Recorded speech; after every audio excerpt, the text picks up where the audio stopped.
기독 첫걸음 네 번째 이야기. 왜 제사를 지내면 안 되나요? 고린도전서 10장 20절로 21절 말씀을 중심으로 생각해 보겠습니다. 조상 제사라는 것에 매여 일생 동안 거기에 종노릇하고도 모자라 후손들에게도 하나님의 저주를 유산으로 남겨서야 되겠습니까? 몇 대 종손이고 하는 것을 초월해서 이제 이 나라 이 민족을 생각하고 우리의 후손을 생각해서라도 과감한 결단이 필요합니다. 기독교가 한국에 들어올 때 가장 심각하게 부딪혔던 문제가 있었다면 그것은 어떤 정치적인 문제도 어떤 사회적인 문제도 아니었습니다. 그것은 조상 제사 문제였습니다. 이 문제가 얼마나 심각했던지 그 당대에 제사 때문에 핍박받은 사람이 많았습니다. 그런데 이 문제는 오늘날까지도 계속되고 있습니다. 그래서 목회자 입장에서는 명절이 되는 것이 몹시 부담스러울 때가 있습니다. 성도들이 고향에 가서 제사 때문에 얼마나 곤욕을 치를까 싶어 지혜롭게 대처할 수 있게 해달라고 기도합니다. 기독교에 대해 매우 호의적인 분들도 대화하는 가운데 어느 시점에 가면 얼굴색이 변합니다. 제사 문제만 나오면 조상도 몰라보고 무시하는 쌍스러운 종교라 하면서 얼마나 흥분하는지 모릅니다. 저도 이 문제에 대해서는 아주 긴장합니다. 예수님을 안 믿는 친지들이 너무 모르고 오해하고 있기 때문입니다. 조상 제사의 유래와 그것의 실체를 분명히 밝혀드리겠습니다. 또 조상 제사에 대한 기독교식 대안을 제시하겠습니다. 조상 제사의 유래가 어디서 왔습니까? 첫째, 지금부터 4,000년 전 기원전 2076년에서 2014년 어간에 중국 순나라에 요라는 사람이 있었습니다. 이 요라는 사람이 아들 주에게 제사를 명하여 주가 제사법을 만들었습니다. 공자가 만들었다고 생각하지만 사실은 그보다 이전입니다. 그러나 이 제도가 우리나라에 유교 제도를 따라서 들어온 것만큼은 사실입니다. 그래서 제사를 유교에서 만들었다고 생각하는 것입니다. 특히 조선 창건 때 이 제도가 우리나라에 전래될 때는 국법에까지 모든 백성들에게 가정의례로서 지정하고 있었습니다. 특히 양반 가문에는 제사를 지내지 아니하면 설 자리가 없을 정도로 가정의례 법도에서 자리를 굳히게 되었습니다. 오늘날까지 우리나라 사람들이 금과 옥조처럼 붙들고 매달리는 제사는 분명 한국 고유의 법도가 아닙니다. 그 뿌리는 중국입니다. 그리고 미풍양속이라고 하는데 사실 그렇지 않습니다.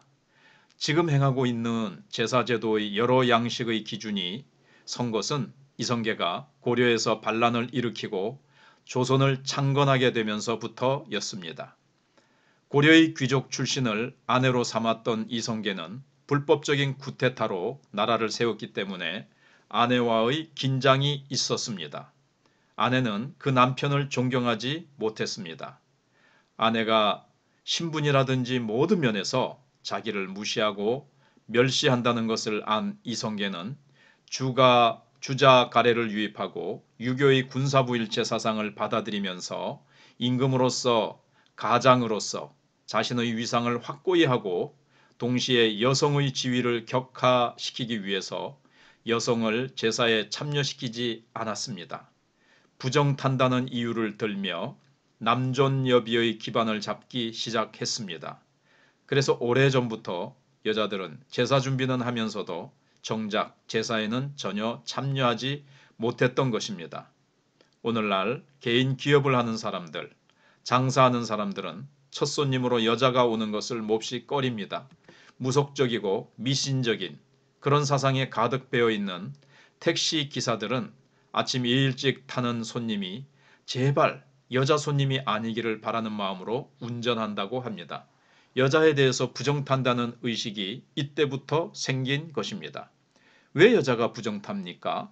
기독교에는 그런 것이 없습니다.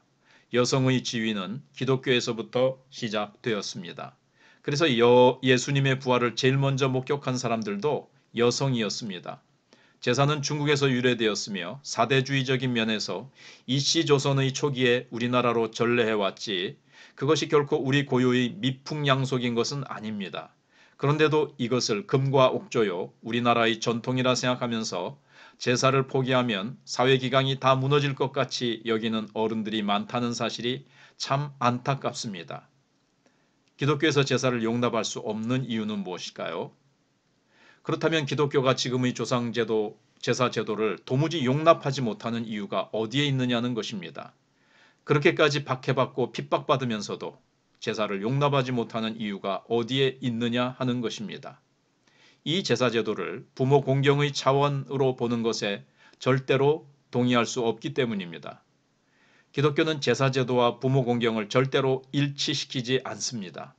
부모 공경은 부모 공경이고 제사는 전혀 부모 공경과 다르게 보는 것입니다.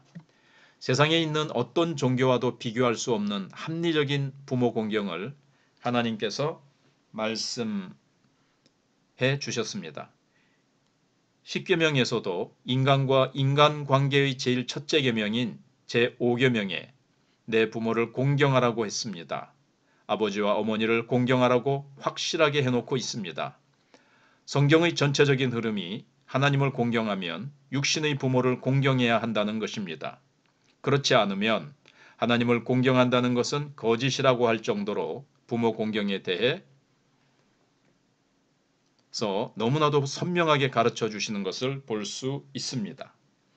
그런데 유교에서는 아버지에 대해서는 공경하라고 했지만 어머니에 대해서는 아주 자연스럽게 그 항목을 빼버렸다는 것을 아십니까?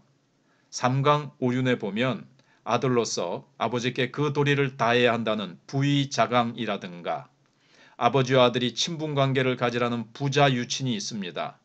어머니가 빠져 있습니다. 그러나 성경은 분명히 내 부모를 공경하라, 내 아버지와 어머니에게 순종하라고 분명하게 명령하고 있습니다.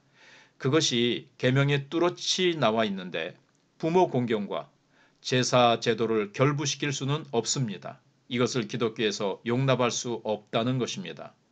그러면 조상에 절하는 것이 왜 우상 숭배가 되는 것입니까? 그것은 예우가 아니냐며 제사를 우상 숭배라고 보는 자체를 받아들일 수 없다는 것이 지금의 제사 제도를 주장하는 분들의 사고입니다. 그러나 기독교에서는 비인격체에게는 절대로 절할 수 없습니다. 기독교가 조상에 대해서 등한시한다고 하는 생각 자체가 얼마나 무지한 것인 줄 아십니까?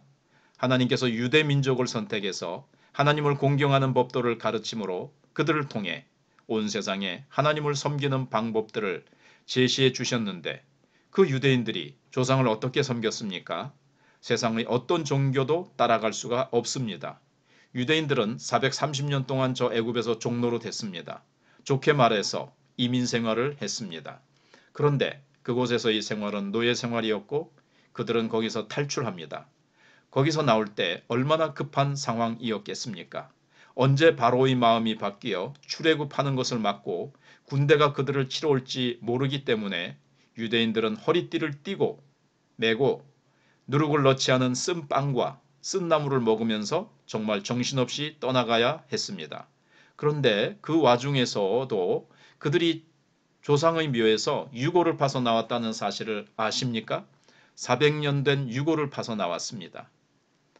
출애굽기 13장 18절 19절 보시면 이스라엘에서 자손이 애굽 땅에서 대열을 지어 나올 때에 모세가 요셉의 유골을 가졌으니 이는 요셉이 이스라엘 자손으로 단단히 맹세하게 하여 이르기를 하나님이 반드시 너희를 찾아오시리니 너희는 내 유골을 여기서 가지고 나가라 하였습니다라. 요셉이 세상을 떠나면서 그 후손들에게 말했습니다. 내가 지금 이방 땅 애굽에 묻히기는 하지만 너희는 분명히 가나안 땅에 가서 살 것이다. 고향으로 돌아갈 것이다. 그리하면 너희들 그냥 가지 말고 내 유골을 파서 가지고 가라. 그리고 우리 조상이 묻힌 막벨라 굴에 나를 묻으라. 그 유언에 따라 이스라엘 백성들은 경겁한 상황 가운데서도 유골을 챙겨서 나왔습니다. 6.25 사변, 일사후퇴 때 조상의 유골을 파서 가지고 나온 사람도 있다는데 그보다도 더 긴급한 상황 가운데서 그들은 조상의 유고를 가지고 나왔습니다. 뿐만 아닙니다. 유대 민족은 조상을 절대로 잊어버리지 않습니다. 그들은 신앙을 조상으로부터 전수받았습니다.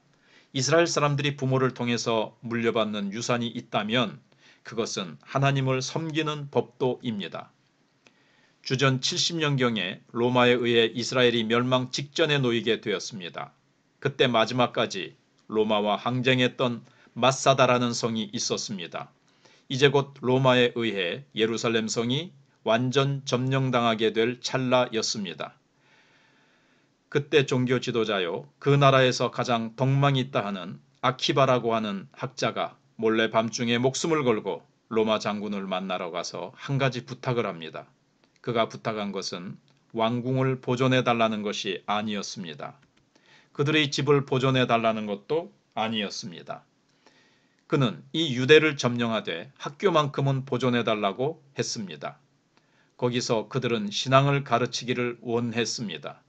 그들의 어머니들은 어릴 때부터 성경 이야기를 들려주면서 쉐마 교육이라고 하여 성경을 암송하게 했습니다. 그만큼 신앙에 대해 철저히 가르쳤습니다. 그들은 믿음의 조상에 대해서 가르칠 뿐 아니라 그 아이들의 이름에 믿음의 조상의 이름을 붙여줍니다.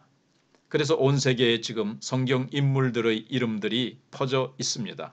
에이브러햄 링컨은 믿음의 조상 아브라함의 이름을 딴 것입니다. 지금 어디 가든지 데이빗이라는 이름이 많이 있습니다. 그것은 유대 나라의 영웅 다윗 왕의 이름을 딴 것입니다. 뿐만 아니라 모세라는 이름도 계속 그 후손들에게 전수되어 오고 있습니다.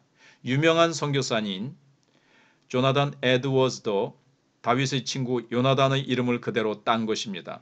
피터라는 이름은 베드로를 말하며 폴이라는 이름은 바울을 말합니다.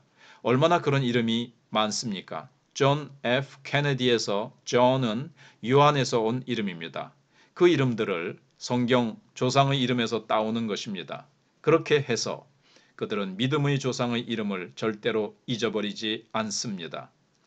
지금 5대조의 조남을 아는 사람이 얼마나 됩니까? 또 그분 이름뿐 아니라 그분이 어떤 인생을 사신 분이라는 것에 대해서 마음속에 간직한 것이 있습니까? 조상을 숭배한다고 큰소리치는 우리 선조들이 과연 조상에 대해 얼마나 알고 있냐 말입니까? 족보 정도, 계보 정도만 알 뿐이지요. 그리고 중국에서 유래된 그 제사제도를 신주단지처럼 모시고 있을 뿐 우리 조상에 대한 일을 정수받아서 그것을 통해서 후손들에게 이렇게 살았노라 내놓을 것이 뭐가 있습니까? 중국에 아부했고 친일파로서 일본에 아부했습니다. 이런 역사의 오점들만 남긴 것이 우리 조상들 아니었습니까? 하나님을 섬기는 백성들은 자기 나라를 소중히 여기는 사람들입니다. 그리고 그 조상들이 남긴 것을 전수받아서 후손들이 잘 살 수 있도록 끊임없이 학교에 투자하고 교육에 투자합니다. 기독교를 외래 종교라고 말합니다. 유교는 외래 종교가 아닙니까? 불교는 외래 종교가 아닌가요? 불교가 어디에서 왔습니까? 인도에서 왔지 않습니까? 어떤 종교를 선택하느냐에 따라서 내 후손의 운명이 어떻게 될 것인지는 전혀 고려하지 않고 전통에 매여 있기 때문에 항상 제자리 걸음을 면하지 못하는 것입니다. 우리는 냉정히 역사를 평가할 줄 알아야 합니다. 조상이 잘못한 부분은 분명하게 짚고 넘어가야 합니다. 우리 역시 분명히 역사의 평가를 받을 것입니다. 냉철하게 평가하며 개선해 나갈 것은 개선하며 이 민족을 세계 민족 앞에 뛰어난 민족으로 만들 책임이 우리에게 있습니다. 조상을 추모하는 방법에서 제사상을 차려서 절하는 행위가 있습니다. 이것을 조상에 대한 예우와 정성을 바치는 미풍양속이라고 말합니다마는 사실 이것이 얼마나 하나님 앞에 죄가 되며 오히려 저주가 되는 행동인지 모릅니다. 만약 부모님이 자녀도 모르게 예수님을 믿어서 천국에 갔다고 하는데 그것을 모르는 자녀들이 제사를 지낸다고 합시다. 그 부모가 천국에서 얼마나 답답하겠습니까? 조상의 혼백이 와서 재물을 먹는다고 하는 발상에서 제사상을 차리는 것이고 거기에 정성을 쏟는 것입니다. 이 자체가 성경에서는 도무지 용납할 수 없는 생각입니다. 기독교에서는 받아들일 수 없는 것입니다. 성경 어디를 보아도 세상 떠난 조상이 혼백으로 와서 그 음식을 먹는다는 얘기는 없습니다. 그래서 그것이 바로 우상숭배요. 그것이 바로 미신인 것입니다. 하나님의 말씀인 성경이 사람에게 주어진 것은 이 말씀을 통해서 살라는 뜻에서입니다. 성경은 하나님께서 인간을 만드시고 인간이 이 땅 위에서 어떻게 살아야 가장 값지고 보람되고 복된 것인가를 가르쳐주는 매뉴얼입니다. 지침서라는 거죠. 인간이 살아가야 할 방법에 대해서 이 성경에 자세히 기록되어 있습니다. 이것을 떠나서 우리는 바로 살아갈 수가 없게 되어 있습니다. 그렇기 때문에 성경이 얼마나 중요한지 모릅니다. 내가 어디서 왔으며 최종적으로 어디를 향해서 목표를 정해 살아가야 하는지에 대해 성경에 명확하게 나와 있습니다. 그래서 성경이 가는 곳으로 가고 성경이 서는 곳에서 서야 하는 것이 기독교의 불변하는 진리입니다. 성경은 이방인의 제사하는 것은 귀신에게 하는 것이라고 분명히 말하고 있습니다.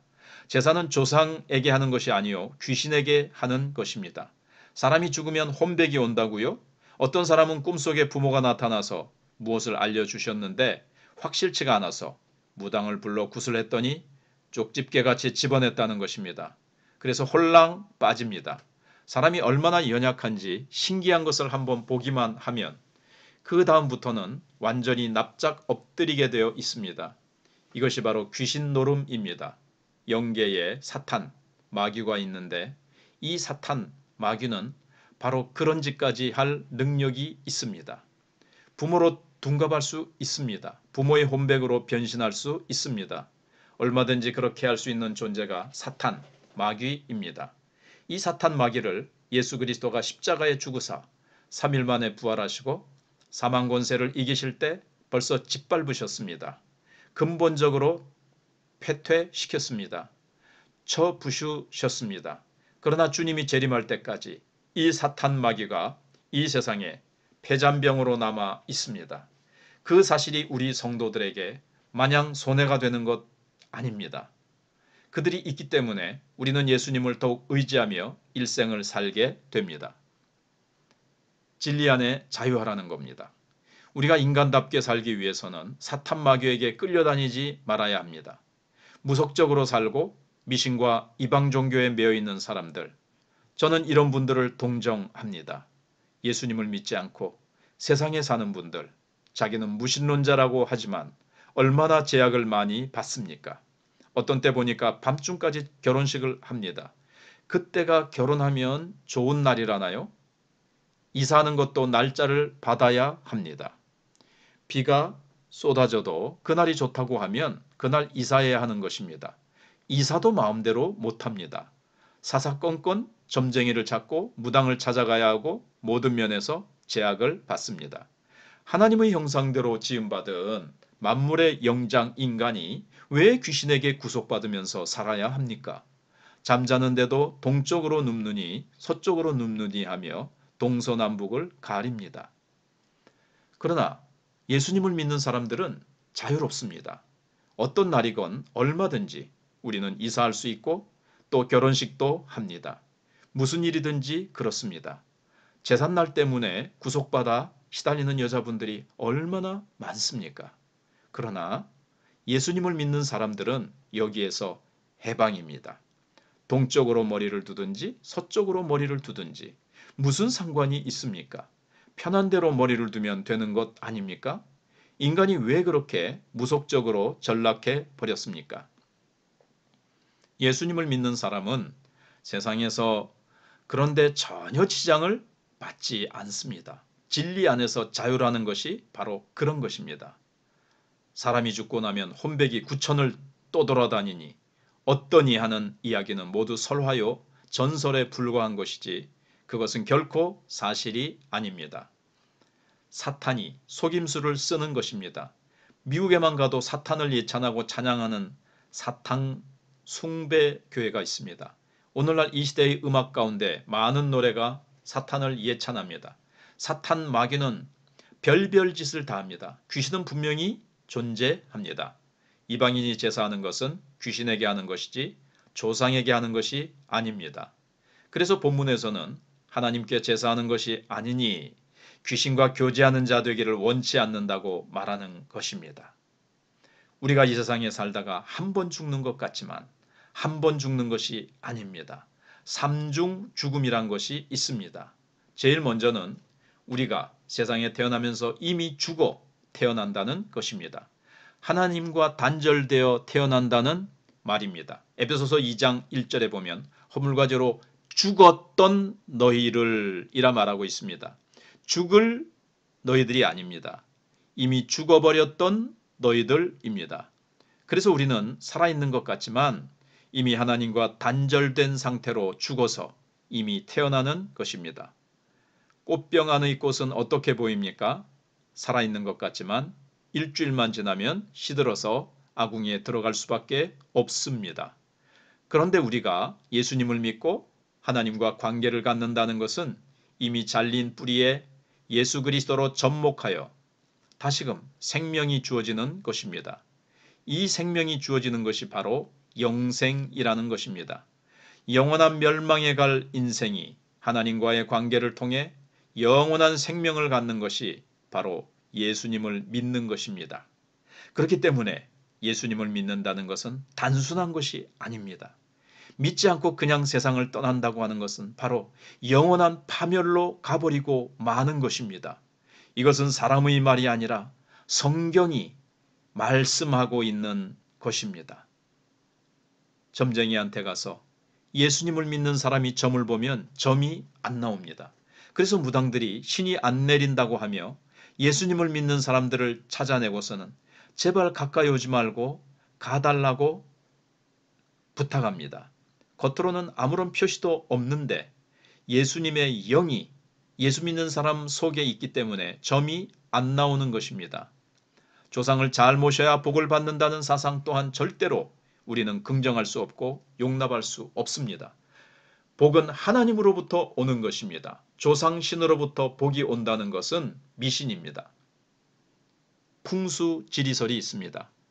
명당에다 묘를 쓰면 그 후손들이 복을 받아 정승도 되고 장관도 된다고 해서 조상이 세상을 뜨고 나면 이리저리 직관을 찾아서 돈을 주고 명당을 찾습니다. 유골이 목념에 쌓이지 않고 풍념, 수렴 같은 데 피해서 써야 하는 것이 명당이라는 것입니다. 사람이 죽고 난 후에 나무 뿌리가 자라서 그 시신을 꽁꽁 묶는 것이 목념입니다. 풍념은 바람을 타서 뼈가 다 삭는 것입니다. 그러면 후손들이 다 뿔뿔이 흩어져 버린다나요? 그래서 풍념을 피해서 명당 자리를 찾아야 한다는 것입니다. 또 벌레들이 시신을 파먹는다는 것인데 그렇게 되면 후손들이 온갖 몹쓸 병이 든다나요? 그런 곳 찾아서 투자한다고 해서 얼마나 복 받았습니까? 수백 년 동안 풍수지리제설을 통해서 명당을 찾아서 조상의 묘를 썼습니다만 우리나라가 어땠습니까? 이웃에 있는 야만족들에게 짓밟히지 않았습니까? 오히려 풍수지리와 아무 상관없이 우리나라에 기독교가 들어온 후 나라가 발전하지 않았습니까? 하나님께서 이 백성들에게 복을 주시고 은혜를 베푸신 것이라고 저는 생각합니다. 축복은 하나님께로 옵니다. 하나님께서 주시는 것입니다. 사람이 절대로 줄 수 없습니다. 그래서 10계명 중 제2계명은 이렇게 말합니다. 너를 위하여 새긴 우상을 만들지 말고 또 위로 하늘에 있는 것이나 아래로 땅에 있는 것이나 땅 아래 물속에 있는 것의 어떤 형상도 만들지 말며 그것들에 절하지 말며 그것들을 섬기지 말라. 나 내 하나님 여호와는 질투하는 하나님인즉 나를 미워하는 자의 죄를 갚되 아버지로부터 아들에게로 3, 4대까지 이르게 하거니와. 출애굽기 20장 4, 5절 말씀입니다. 하나님께서는 하나님을 공경하지 아니하고 우상을 섬기는 사람에게는 그로 더불어 3, 4대까지 저주하신다고 했습니다. 그러나 하나님을 사랑하고 그 계명을 지키는 자에게는 1000대까지 은혜를 베푼다고 하셨습니다. 오늘날 지도를 펴놓고 보십시오. 하나님을 믿는 백성과 믿지 않는 백성의 차이를 보십시오. 세계를 다니면서 여행하다 보면 역력히 확인할 수 있습니다. 하나님을 무시하는 백성들은 얼마나 비참한지 모릅니다. 공산주의자들이 하나님을 추방하고는 유물론 사상을 통해서 지상 낙원을 만들겠다고 했지만 결국 지상의 지옥이 되고 말았습니다. 문명의 발상지라고 하는 황하강, 인더스강, 나일강 유역이 어떤 상태가 되었습니까? 하나님을 배반하고 자기들끼리 우상을 섬기면서 인간적인 종교 때문에 그들은 영원토록 일어나지 못합니다. 일어날 수가 없습니다. 하나님의 축복이 끊어졌는데 어떻게 일어납니까? 저는 이 나라와 이 민족을 위해서라도 우리 백성들이 예수님을 믿어야 한다고 확신합니다. 다른 길이 없습니다. 우리나라에 천연자원이 있습니까? 그렇다고 해서 뛰어난 정치력을 가진 사람들이 있습니까? 하나님이 축복하신다고 한다면 당할 자가 없기 때문에 저는 이 민족이 복음화되는 것이 곧 애국하는 길이요 호국하는 길이라고 확신합니다. 누가 뭐라든 이 나라 이 민족을 위해서는 우리 후손들이 예수님을 믿고 하나님을 잘 섬겨야 합니다. 그럴 때 하나님께서 복을 주십니다. 기독교는 그렇고 그런 외래 종교가 아닙니다. 기독교가 들어가는 곳에는 바다보다 낮은 땅을 가진 열악한 나라도 부강한 나라가 되고 복을 받습니다. 예수님을 믿으면 천국을 소유할 뿐만 아니라 덤으로 이 땅 위의 축복도 누립니다. 그래서 정말 아주 조그마한 나라라도 하나님을 섬기는 나라에 하나님께서는 많은 복을 주십니다. 조상 제사라는 것에 매여 일생 동안 거기에 종노릇하고 후손들에게도 하나님의 저주를 유산으로 남겨서야 되겠습니까? 몇 대 종손이고 하는 것을 초월해서 이제 이 나라 이 민족을 생각하고 우리의 후손을 생각해서라도 과감한 결단이 필요합니다. 제사에 대한 대안이 있습니다. 추도 예배가 바로 그것입니다. 추도 예배를 드릴 때도 음식을 만듭니다. 그러나 제사상에 올리기 위해서 만드는 것이 아닙니다. 음식을 만들어서 함께 동기간에 오손도손 먹기 위해서입니다. 제가 어릴 때 제삿날이라든지 명절날 어른들이 모이기만 하면 술을 한 잔씩 하고는 본성이 나와 혈육간에 시끄러워지는 것을 보았습니다. 추도 예배 때는 음식을 차리고 예배를 드립니다. 예배 방법은 다양한데 교역자나 가족 중에 누군가가 인도할 수 있습니다. 그리고 그 조상에 대해서 추억합니다. 가문에서 내려온 것을 나누면서 우리가 이 전통적인 것을 알고 지켜야 한다고 손자들에게 할아버지에 대해서 소개합니다. 이런 삶을 살았노라고. 그래서 우리가 이것을 소중히 여기노라고 말하며 추모합니다. 그리고 과일도 준비합니다. 홍동백서로 빨간 것은 동쪽, 하얀 것은 서쪽에 놓는 것이 아니고 후식으로 나누는 것입니다. 추도 예배는 따뜻한 교제의 시간입니다. 형제가 모여서 서로의 사랑을 다지고 화목을 다지고 어려운 형제들을 놓고 함께 염려하며 함께 기도하는 아름다운 자리가 예수님을 믿는 사람들의 추도 예배입니다. 이제 어떤 것을 택하시겠습니까? 그 외적인 의식이 우리나라의 전통이라며 지금까지 잘못 생각해 온 것을 앞으로도 계속 고집하시겠습니까? 미풍양속이라는 것을 빙자하여 하나님으로부터 저주받을 일을 계속 해야겠습니까? 천지만물의 주인이 되시고 생사화복을 주장하시는 하나님에게 저주받을 일들을 후손들에게 물려줘야겠느냐는 말입니다. 절대로 그럴 수 없지 않습니까? 언제까지 무속적이고 미신적이고 하나님으로부터 복받지 못할 그와 같은 행동을 후손들에게까지 물려줄 것입니까? 이런 면에서 가정의 제도만큼은 어떤 희생을 치르더라도 개혁한다면 아마 당신은 후손들에게 길이 기억될 것입니다. 과감히 용단을 내리셔서 기독교로 개종함으로 말미암아 후손들이 이렇게 복을 받았다고 역사는 기록할 것입니다. 틀림없습니다. 아마 후손들이 비석을 세울 때 기가 막힌 비석을 세울 것입니다. 경청해 주셔서 감사합니다.